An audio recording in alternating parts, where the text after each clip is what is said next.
Hello! I am doing something that is called the Gender Tag Project. It was started by one of my favorite YouTubers. Her name is Ashley Wild. Let me turn this down. Her name is Ashley Wild. She is a non-binary YouTube artist. She started it back in about 2015, and it's something that I've always wanted to do, but I just never got around to doing it, or I just didn't have the confidence really to do it, because either I wasn't really comfortable speaking in front of a camera about it, or I just wasn't really comfortable in my own identity and didn't really know what to say. So I feel much more confident in all those things, and I just wanted to do it and pass the message along. And I will link her video, and I will also link the prompt to the Gender Tag Project, where you can see other people do it, and also you can create one as well. And it's really cool. It's really cool to check out other people's videos and to see just other people normalizing the gender tag, and just seeing how far it's come since she started it. It's really cool. It's a really cool project. So yeah, let me look at my laptop. There are 10 questions for the prompt that I will be answering. And so the first one is, how do you self-identify your gender, and what does that definition mean to you? So I have actually recently just switched from identifying as gender fluid to agender. And what does that definition mean to you? So, like I said, I used to identify as gender queer or gender fluid. Those are kind of one and the same, in my opinion. It's different for everybody. But I recently discovered that I fit more in with agender because just lately I feel more, just not anything. I don't feel more like female, I don't feel more male, I feel more just in that spectrum of just nothing. Neither here nor there, if that makes sense. It's hard, it's more of a feeling, and it's just kind of hard to explain it, especially like if a person doesn't understand it. But yeah, and gender fluidity was more like some days you feel more female and some days you feel more male, and I felt that for a little bit. I definitely had more days where I was like, I feel more feminine today, or I feel more masculine today. But the more I've kind of gotten in touch with my non-binary feelings and my non-binary identity, it's definitely felt more agender. Leaning towards masculinity more, but just still agender, definitely more agender. Number 2 is, what pronouns honor you? My pronouns are they and them. When I first began my, sorry, my dog is bothering me. When I first began my non-binary journey, they were she and them, because I still felt comfortable identifying. Back when I was gender fluid, I still felt comfortable with she, her, but also they and them, because as I said, there were times that it did feel okay to be feminine. But like I said, the longer I have gone on this journey, the more that female and feminine just makes me really uncomfortable. It feels very detached. It does not feel like me at all. So they and them is the pronouns that I use now. Number 3 is, describe the style of clothing that you most often wear. I usually wear more, I would say, androgynous type clothing. I like to wear like baseball caps. I like to wear, I'm trying to think, I don't go out much nowadays, so I don't dress up a lot. I like flannels. I like comfy, bigger shirts that you can wear with like skinny jeans or combat boots. I love a good combat boot. I like a good graphic tee that you can tie like a flannel around or something like that. I guess athleisure wear is good too. I like the athleisure pants that you can wear. Those are good. I'm trying to experiment with more masculine leaning clothes, androgynous type clothes, if you will. So I guess I'm in the process of changing my style a bit right now. I wouldn't say I know exactly what it is, but I have an idea. I like chokers. I want to expand on like earrings and things like that, but I don't go out a lot these days, so it's hard to describe outside of a lot of work clothes.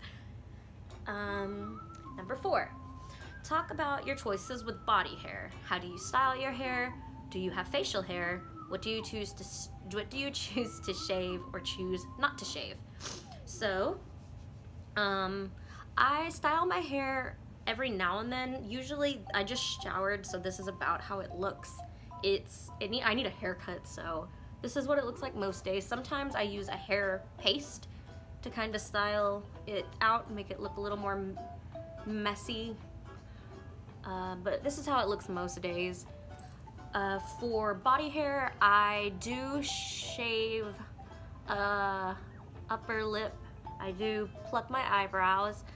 I don't shave much else. I will shave my armpits when I feel like it. There's really not like a plan. I like to grow them out. I think armpit hair is kind of attractive. It's cute. There's something cute about it. But there will come a time where I'm like, let's let it go. I do not shave my legs often at all. It's the same thing. Sometimes I'll be like, well, let's shave them today. Why not? Same thing with, what else is there to shave? Same thing with pubic hair. I don't do much with that either until it starts to become like an annoyance, and then I'll go for it. Yeah, so body hair doesn't really bother me. It's not really something that affects me or bothers me or on me or on other people. It doesn't really do what makes you comfortable. And if you like to shave yours, you go for it. If you like the way it looks, go for it. Do you. 5, talk about cosmetics. Do you choose to wear makeup?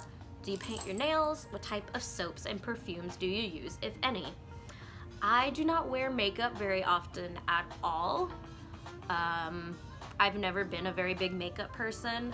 I will wear it for special occasions like going out on dates or going to concerts, going to parties, things like that. And it's very minimal, like foundation, mascara, I'll do my eyebrows, and that's about it. I don't know how to do anything very fancy, and that's okay. I feel confident with the way I do my makeup, and I'm fine with it. I don't paint my nails very often. I've gotten fake nails a couple times, and I never want to do it again because they are very inconvenient and they hurt very bad to take off. But it's nice to paint them sometimes. It makes you feel cute, makes you feel nice. What else was it? I like to get those really nice, really organic soaps from Lush. Those are really good. I don't have one right now, but I really enjoy those. And I don't use perfume. I just use, deodorant. I'm not much of a perfume person either. Number 6. Have you experienced being misgendered? If so, how often? Every single day of my life. I am constantly misgendered every single day. Work is a very good example. I am called girl, I am called miss, I am called lady, I am called ma'am, I am called she, I am called everything, always, every day. Always. I try not to let it bother me, but it does. There's really nothing I can do about it. I try and just let it slide off. I'm not gonna get into a debate about trans issues at work because I live in the good old state of Texas where I can be fired for being trans. So I just let it slide. But hey, it sucks. It sucks being misgendered, and it sucks not being able to say anything about it because you're afraid you're gonna get fired. And that's a real thing I deal with every single day. Number 7, do you experience dysphoria? How does that affect you? So there was a very real time about a year ago where I had some really bad dysphoria, and I think it was the first time I've ever actually just experienced like real body dysphoria. And I think it was the first time that I ever realized, like, damn, I don't think I'm cis. And that was really, it was really kind of eye-opening and really kind of scary. But after that, I've had a few instances of like just boobs being like, what the fuck are these? They're weird. Why are they here? Like those kind of weird instances. But I don't think I have, oh, my screen went blank. I don't think I have any like major dysphoria like some people might. And I think I'm really lucky in that sense. Like, I don't think I would ever go on like testosterone or anything. And that might change in the future. I don't know. But I think as of right now, I'm in a spot where I don't think that's something I would need to do. I'm okay overall with the body I have. Like, sometimes it's weird, bodies are weird. I do not, like, vaginas are weird and disgusting, and I've always thought that, but that's not here nor there. But I don't experience a lot of dysphoria, and I'm thankful about that. I really am. 8, talk about children. Are you interested in having children? Would you want to carry a child if that were an option for you? Do you want to be the primary caretaker for any children you may have? No. No, no, no, no, no, no, no, no, no, no. I do not, have never, will not ever want children. There was a time in my life where I almost had a child, and thank God I had a miscarriage because I was 19 and I was not ready to have a kid. Besides that, I do not want kids. I do not want to carry a child. The thought of carrying children terrifies me. The thought of birth terrifies me. It's disgusting. All of it is disgusting, and this is all just my opinion. If you want kids, if you like the thought of childbirth, do not let my opinion, don't get angry at me for my opinions. This is just me. I am a weenie. The thought of childbirth makes me sick. The thought of just all that pain makes me sick. The thought of having to take care of a little person is terrifying to me. I could not do it. I know I could not do it. And when people are like, oh, you'll change your mind, I am almost 28 years old. I know what I want in my future, and it is not a child. And I'm okay with that. Scroll down. Number 9, talk about money. Is it important to you to provide for a family financially if you choose to have one? Is it important to you that you earn more than any partner you may have? Do you prefer to pay for things like dates? Are you uncomfortable when others pay for you or offer to pay for you? I mean, yeah, money is important, I guess. That's important. I wouldn't say it's important for me to pay more or to be more financially responsible than a partner. I feel like it would be very equal opportunity. I don't think it has to be one person more than the other. I would like to get to a point where I can, you know, be a good caretaker for someone I care about. I'm not in a position right now where I could do that, but it would be very nice if I could someday. And date-wise, I mean, I think it's fine. You just, when you're in a committed relationship, I've been in some before where it's like one person, you know, is doing financially better a couple weeks and you're like, no, I got this. And then, you know, at another time they're like, no, I got this. So it's a give and take. That's how relationships should be, I think. I don't think anyone should ever have like the upper hand money-wise, so because it makes the other person feel bad, you know? And number 10, anything else you want to share about your experience with gender? I don't know, I love talking about it. I love having gender discussions.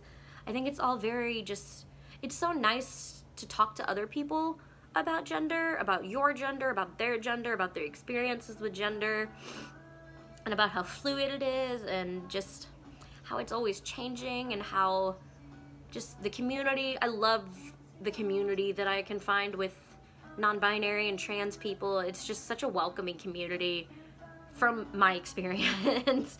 I know there's some out there that are kind of not the best, but I am very blessed with the community of trans and non-binary people I have found. And yeah, if you have trans, non-binary people in your lives, respect the pronouns, respect their chosen names, don't dead name them, do your research, and don't be an asshole. Yeah, so this has been the gender tag. I will link the info for the prompt, and I will link the info for the original gender tag from Ashley Wild, and I hope you guys enjoyed.